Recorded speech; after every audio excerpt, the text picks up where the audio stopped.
everybody, I'm Kate Cass. Welcome to our edition of Let's Talk About. Today, let's talk about 2020 one last time. Whenever a year comes to a close, it's customary for those in the entertainment appreciation biz to look back on the best of that particular solar rotation. I've personally never done one of these before, but since I spent most of my 2020 sitting around watching TV, and this time I actually had an excuse for doing so, I really felt like doing one of these best of lists this year. So, we're just gonna do it. This list will cover my favorite bits of entertainment that came out in 2020, specifically movies and TV shows. With all the delays and straight up cancellations that happened over the course of 2020, whatever did manage to get out is an achievement on its own. So when something great managed to get released, that was something really special. The only condition I'm putting on this list is that they have to be movies or new shows or even full seasons of existing shows that came out in 2020. That might seem like an obvious statement, but I crossed so much older stuff off of my to-watch list during quarantine, I could make a whole separate video on that. But we're not doing that. We're doing my top 12 favorite pieces of entertainment from 2020, which I'm going to immediately break the rules on with a quick honorable number 13, because it's something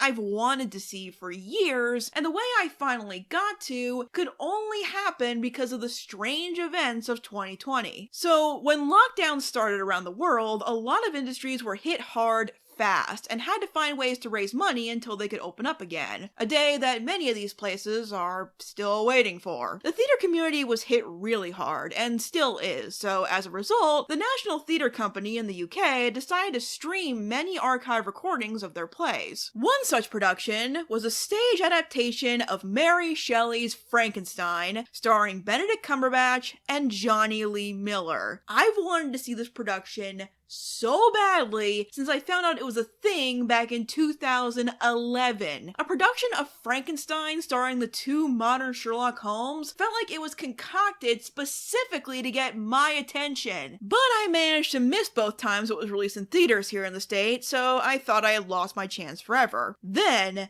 in the middle of a time where I wasn't doing great due to everything that was happening, this announcement comes along and makes me smile from ear to ear. And let me tell you guys, it was so worth the wait. It's an interesting take on the tale, picking up from where the creature is created and moving on from there. I thought this was a really smart move, as it lets the character's hardships be more fleshed out at a point where most adaptations tend to rush through the plot. And the performances are, no surprise, phenomenal. The big gimmick for this production is that Cumberbatch and Miller swap the main role, and they both have very faithful takes on Victor Frankenstein and his creature. The inflections were borderline Shakespearean, and the physical work is really something else, particularly with how unnatural yet smooth the movements of the creature are. Both versions have their strengths, but if I had to choose, I'd say I prefer the version with Cumberbatch as Victor Frankenstein. I've said before, it's such a shame that Benedict Cumberbatch has been so typecast, and his performance as the creature is an excellent example of how versatile of an actor he really is, but he's also really, really good at the type he's been cast at, and Victor Frankenstein fits his resume of eccentric, overbearing genius to a T. I can't really put it on the list proper since it was technically staged and distributed almost 10 years ago, but it was a piece of entertainment that meant so much to me and was so great overall that I had to take this excuse to at least talk about it. Okay, onto the list for real this time. Number 12.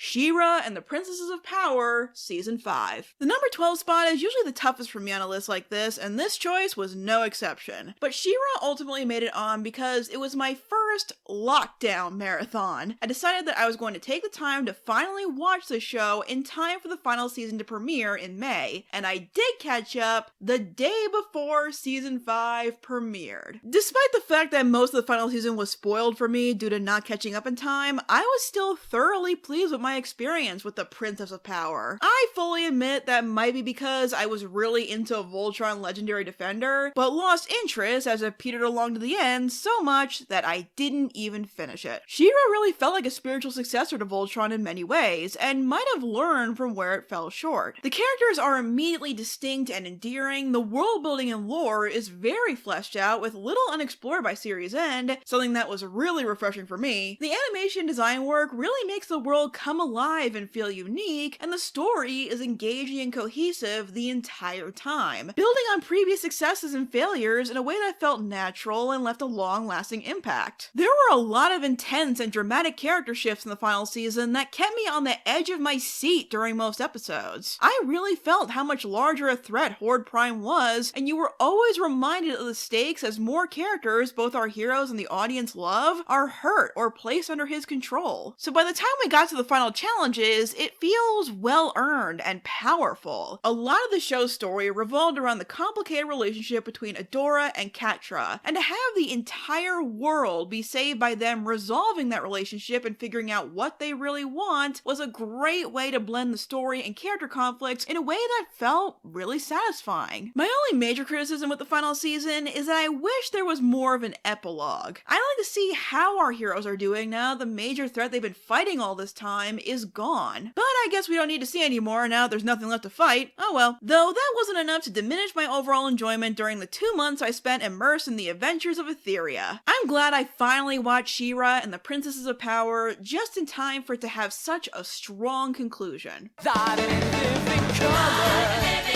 Number 11. The Prom. I know, this probably isn't a popular choice, but I liked it, okay? I've expressed before my appreciation for when musicals, especially modern musicals from 2000 onward, just have fun being musicals. While it's very possible for a musical to take itself seriously and tell powerful and devastating stories, for the last few years, sometimes movie musicals in particular get too serious for the hope of gaining prestige, to the point that it feels like it's embarrassed that it's a musical. Lately, I gravitate more towards the ones that just let the glitz and glamour shine while having sincerity and heart to it, and that is where The Prom lands. Everyone who made this thing looks like they're having a blast. The energy in the musical numbers, and even during certain conversation scenes, is electric, snappy, and has quite a bit of charm to it. Say what you want about how it holds up as an adaptation. I can't really dispute many people's criticism towards the movie on that level. But like most musicals that get movie adaptations, this was my first exposure to it, and I really enjoyed myself. I've had some of the songs in my regular rotation of music for the last 2 months. 2020 was a rough year, there's no denying it. So if a bubbly musical about a bunch of washed up theater actors trying to help a high school girl go to prom with her girlfriend wants to sweep me away for 2 hours, I ain't gonna complain. I could easily see an LGBT teen out there being moved by how much that love is celebrated and validated and fought for all throughout this. I saw this in a watch party with a bunch of friends, so admittedly that's what puts it slightly above She-Ra. For that experience and the movie itself, I'll always remember this dance as a good time. I kinda hope this leads to adaptations of musicals that are a bit more middle of the road. Ones that didn't sweep the Tonys, but still had quality and heart to them. Something to express that moved people and deserves to be preserved and shared. The perfect message for a musical, actually, that everyone should be allowed to sing and dance. Number 10. The Sonic the Hedgehog movie. Okay, I'm going to keep this one brief since I have every intention of reviewing this movie in full later this year. This movie was kind of the success story Sonic has desperately deserved for so long. The poor speedster's track record has been rough the last few years, so if nothing else, it was cool to see people celebrating Sonic the Hedgehog almost unanimously as a fun adventure movie. Maybe it's because a lot of people either wholeheartedly expected it to be a train wreck or were quietly hoping it wouldn't be, but while the Sonic movie isn't anything groundbreaking, it was a delightful surprise. It plays with the material they were given, shakes some things up into reinterpretations that are not unwelcome, and they fixed that design, which thank God. Again, I have many more thoughts on this movie, but I feel elaborating any further would be better saved for a full review. I'm very happy that Sonic the Hedgehog got to have something of a victory lap in the pop culture landscape, and as of right now, it will be remembered as the last movie I saw in theaters. I know the same is true for many others, and part of me finds that kinda hilarious. Well, at least it was a good time at the movies, and I hope we can get back into the cinemas in time for that highly anticipated sequel. Number 9. Doctor Who, Season 12. Again, perhaps a controversial choice, but I had a great time with Jodie Whittaker's second season outing as the Doctor. Was it perfect? No. Do people have legit concerns or criticisms about the events that transpired? Some do, certainly. Do I share those grievances? At this point, for the most part, no. There were some exciting new developments, like Sacha Dhawan's brilliant casting and performance as the Master. I still love traveling around with this fam of companions. As an aside, it was also wonderful to just have companions go back home for once in Revolution of the Daleks. Jodie Whittaker is still fantastic as the Doctor, facing more adversity that got to challenge his incarnation in ways that's going to define 13's run of the show, and it had some really good standalone episodes. Something I've really loved about the Chibnall era so far is how they handle historical episodes. They've produced some of the best of the show's run, and ones like Nikola Tesla's Night of Terror and The Haunting of Villa Diodati definitely fit into that category. Yes, there were weaker episodes like usual, and the reaction to the timeless child development feels like Half Human on My Mother's Side for a whole new generation, but to go into my full feelings on it would require a whole other video. Personally and briefly, I'm very intrigued by the potential for future stories this brings. Series 12 took a lot of risks and was way more ambitious than Series 11. While it sometimes didn't really flesh things out as well as it could have, I kinda respect the ambition. It definitely left a lot of different areas for Season 13 to explore that makes me way more excited for where that silly blue box will land next. Number 8.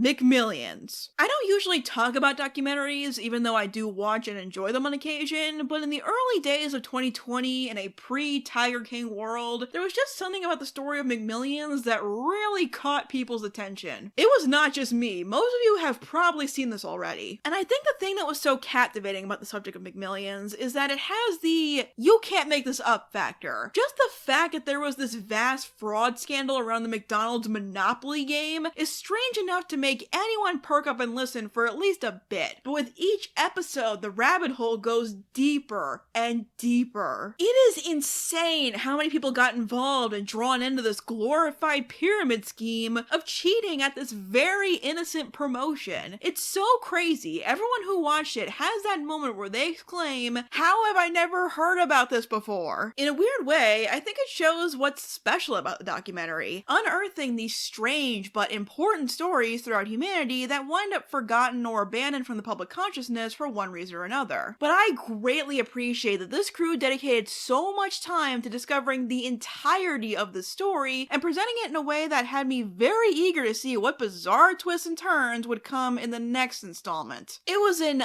unforgettable experience. If you guys enjoyed this series, I would also recommend the other docuseries HBO came out with this year, Murder on Middle Beach, as it has a very similar feeling to it that McMillions did. Speaking of HBO, Number 7. His Dark Materials, Season 2. I was ready for more adventures in this world. I was ready for the story to be expanded. I was ready to see these characters I had grown to love over the course of the first season take on bigger and tougher challenges. I braced myself, and there was still so much I was not prepared for with Season 2 of His Dark Materials. There were so many new and exciting developments during the course of Lyra's journey this season. From the further development and exploration of old characters, to introducing new characters who quickly became equally memorable, to expanding on the larger story they introduced in Season 1, answering some questions while raising many more. But in a way that was engaging, not frustrating. Also, Pan can turn into a red panda now, and that's adorable. The map is expanded even further, the production design is still gorgeous, and the performances continue to amaze. Particularly from Daphne Keane and Amir Wilson, who after this season, I'd be prepared to say are some of the best young actors working today. With Season 2 portraying some of the most powerful and captivating moments the series has produced thus far. One or two in particular really took my breath away, but I won't be specific for fear of spoiling it for others. By season's end, there were moments that really pulled at my heartstrings and made me more desperate than ever to see where this would all go in the third season. I did a video on Season 1 right before Season 2 came out, which did pretty well, so I'm definitely considering doing a follow-up video on this season where I'll flesh out my thoughts more, because I have a lot of feelings. The second season of His Dark Materials managed to surprise me in many ways, despite how prepared I thought I was to face it. I will fully admit, I was not prepared. But I wasn't prepared for this. While I personally think the first season is stronger as a whole, this was definitely bigger and more challenging, which is admirable in its own right at just how much it ups the stakes in an already world-shattering situation. Needless to say, I can't wait to see how this all comes to a close. Number 6. DuckTales Season 3. So far. I was tempted to put this lower on the list since this is the only season on this list that isn't finished, but since the only part that would be put into consideration is what came out in 2020 anyway, I decided to judge the season as it is so far, rather than focus on what's missing and how that will affect my future feelings on what we've learned as this reboot's final season. Which is already a lot of pressure on any season of a show, but so far, DuckTales' third season has risen to the occasion rather exceptionally. I've done several videos on episodes of season 3, some of which I would consider some of the best of the entire series. From episodes like Quack Pack and They Put a Moonlander on the Earth being smaller yet very fun outings, to ones like Astro Boy and The First Adventure that explored a long-awaited potential with the characters, and you cannot forget the spectacle ripe with future potential that was Let's Get Dangerous. Yeah, there have been a couple duds, but no season has a perfect score of amazing episodes, and the ones that have been good so far have been really good. Looking back on it, it kinda makes sense as it's the final season, because so far it feels very much like a bucket list season. You know what I mean? The crew knows they've only got one more shot at this, so they're going to put in every crazy and interesting idea they've been waiting to get out of their systems on our screens. Once again, it's not a perfect season, but for the most part, I've been very impressed by what I've seen, as I've expressed a few times before on the channel and on social media. If this adventure has to end sometime this year, I'll know that no matter the destination, the journey has been a wild and unforgettable one. Number 5. Just Mercy. Yeah, we're getting a bit more serious here. I'm technically cheating with this one since it came out in theaters during Christmas 2019, but I didn't see it until it became available on Amazon Prime over the summer, and it is so powerful and gut-wrenchingly relevant. There was no way I wasn't going to include this movie on a list like this. The based on a true story genre is one that tends to be more controversial these days as we assess just how we tell these stories and what figures we glorify.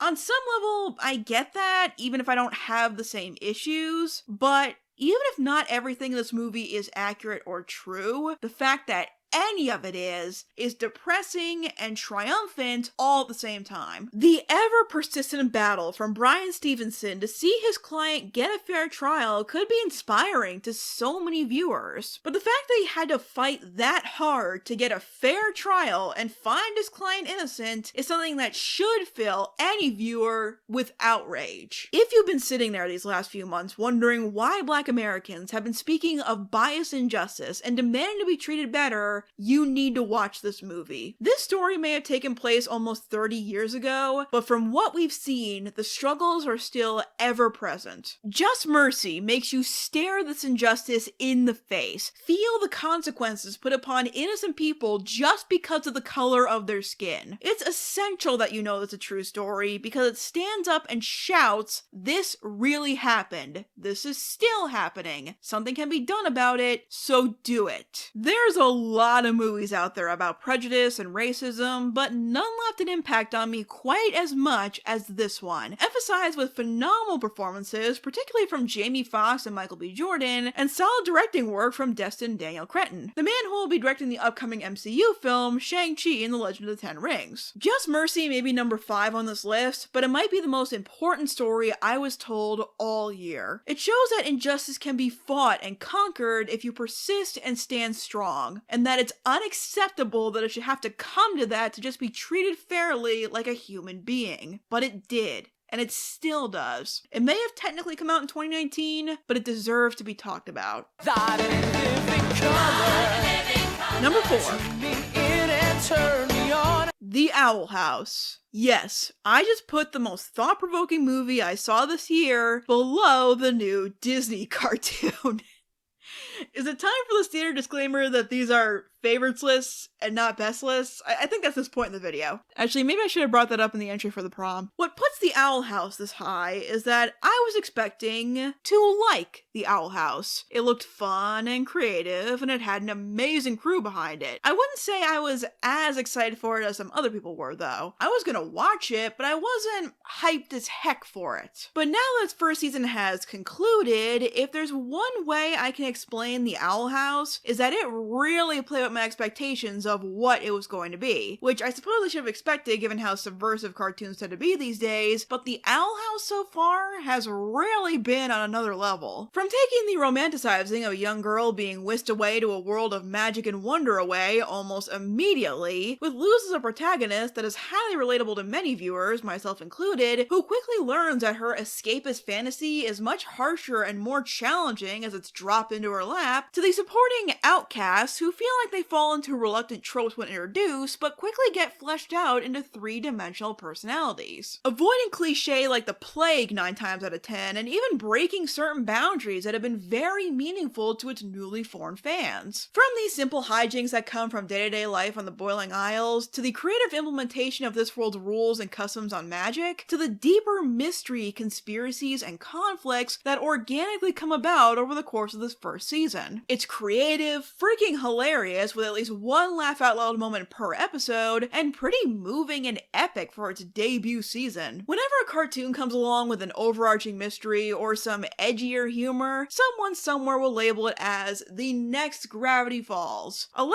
that I found to be superfluous at best, even when it's attached to good shows. Well, in this case, I think I can easily say that this is the next Gravity Falls. Will the show surpass Falls in my eyes? Probably not, but you never know. But no. Still, this is the first time I've seen a show that felt similar to it since the show concluded 5 years ago. Largely due to the fact that, like, half of the people who worked on Gravity Falls are working on this, including the consistently excellent Dana Terrence as its creator, and Alex Hirsch even voices in it, which isn't nearly as distracting as I thought it would be. I regret teaching you about the internet. What possible regrets could come from the internet? The first season of The Owl House is very promising and probably warrants its own video before it returns for its second season, but for now, if you haven't ventured into the strangely magical world, I highly suggest you take the time and make the trip. Number 3. Onward Soul. I tried. I really tried, but I could not choose between them. In my eyes, both of Pixar's releases for 2020 really displayed what they do best. With Onward, at first it was nice to just see a brand new world created by Pixar. Like The Owl House, it felt like most of its jokes come from subverting the expectations of a fantasy world, while at the same time having an appreciation for the grandiose and majesty of it that our main characters reignite during their journey. The characters are diverse and memorable, and while I originally wasn't the biggest fan of the designs, seeing them in action really warmed me up to them. Especially Laurel Lightfoot. Laurel is one of the best animated moms I've ever seen, and if they make a sequel to this movie, I want it to be about her and the Manticore on an epic quest. I don't care what it is. Tying this all together is the gut-punching heart of the film that rears its head in the third act in typical Pixar fashion that can get you every time. The way the story resolves really got me choked up. I found the quest I went on with Onward very satisfying and enriching, and I look forward to visiting it again and again in the future. I feel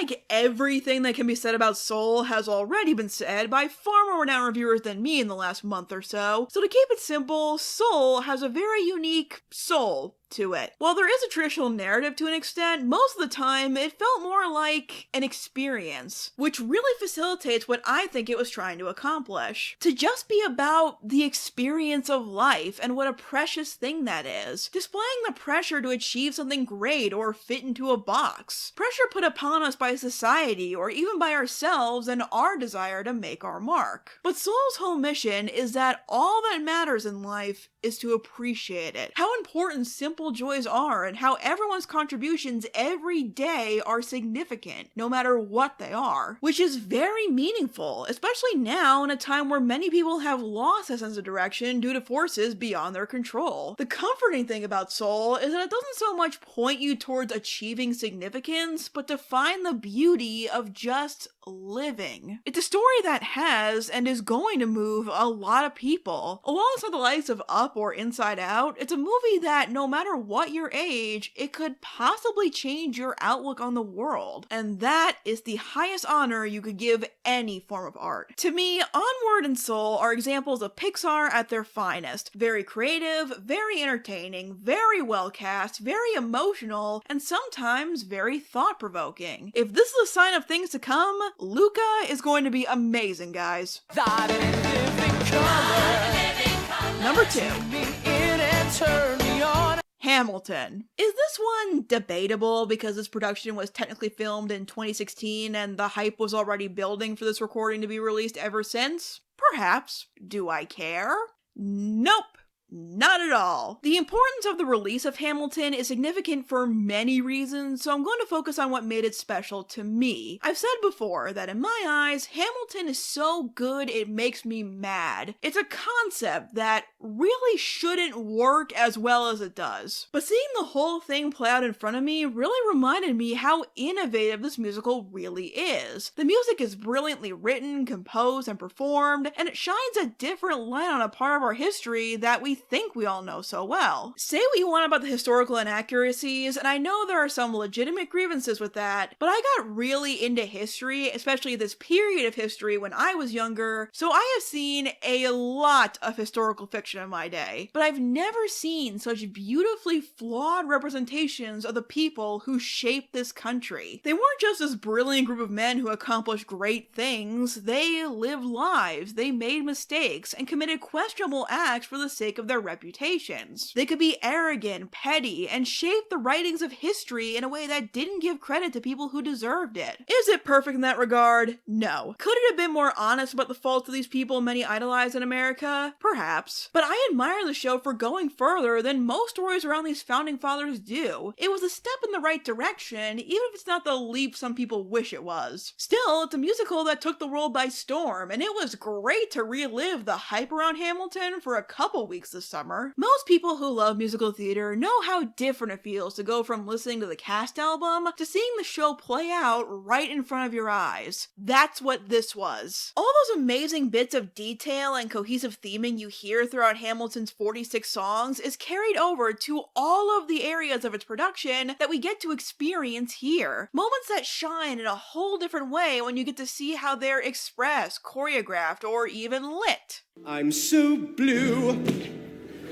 If there's one reason we should make pro shots a more regular practice, it's to preserve moments like that. That's the thing that gets me so excited about Hamilton's release. The fact that a Broadway show with so much thought and care put into how it's staged and performed, conveyed through some of the most brilliant and praised singers and actors working today, is now preserved for all time in a way that isn't through someone's hidden cell phone camera, is so important to me. I'm all for preserving and archiving things to be enjoyed over and over again. Do I think this will be the start of us seeing that become more common? I don't really know, but I certainly hope so, and there are signs that it's the direction we're heading in. If there was any show that could test the waters in that regard, it would be a show that everyone's heard of and has some interest in seeing for curiosity's sake, but doesn't have the $400 to $800 to drop on house seats. I really hope this starts a serious discussion about better accessibility for Broadway shows and even theater in general, especially in the times we're living in currently, where live events like theater won't be possible for quite some time. With this recording of Hamilton, I experienced the show completely differently and appreciate it in a whole different way now. This is a chance to innovate, entertain, and preserve a legacy that could open musical theater up to a whole new audience. Don't throw away that shot. Before we get to number 1, here are some honorable mentions that were still great, but didn't quite make the list. Better Call Saul Season 5. I'm not a Breaking Bad fan, but my mom kept insisting that I would like this show even though I was never interested in its predecessor. And you know what? She was right. Never doubt my mom, guys. Maybe it's because I was less than impressed with Season 4, but the tension and scenarios in Season 5 really blew me away. A true testament of this season's work is the episode Bagman, which was nominated for an Emmy and in my eyes is one of the best episodes of the series, if not the best. I can only hope Season 6 will be half as good as this. The Queen's Gambit. I just finished watching this while I was writing this list, which is why it didn't make the list properly, but it definitely deserves a mention. Everything you've heard about it is true. This miniseries is amazing. The story is engaging, the cinematography is top-notch, with the crew exhausting every method possible to make chess look interesting and different each game, and it has some of the most memorable new characters I've seen all year. Anya Taylor-Joy has had a decent career up to this point, including being in this year's New Mutants, but this could become her groundbreaking performance. I hope her work and everyone else's on this show is remembered come Emmy season. Enola Holmes. From one female-led Netflix project to another, I'm shocked people haven't asked for my thoughts on this, especially since I spent this last year gushing about how much I love Sherlock Holmes, and this was the next big thing in that area. And in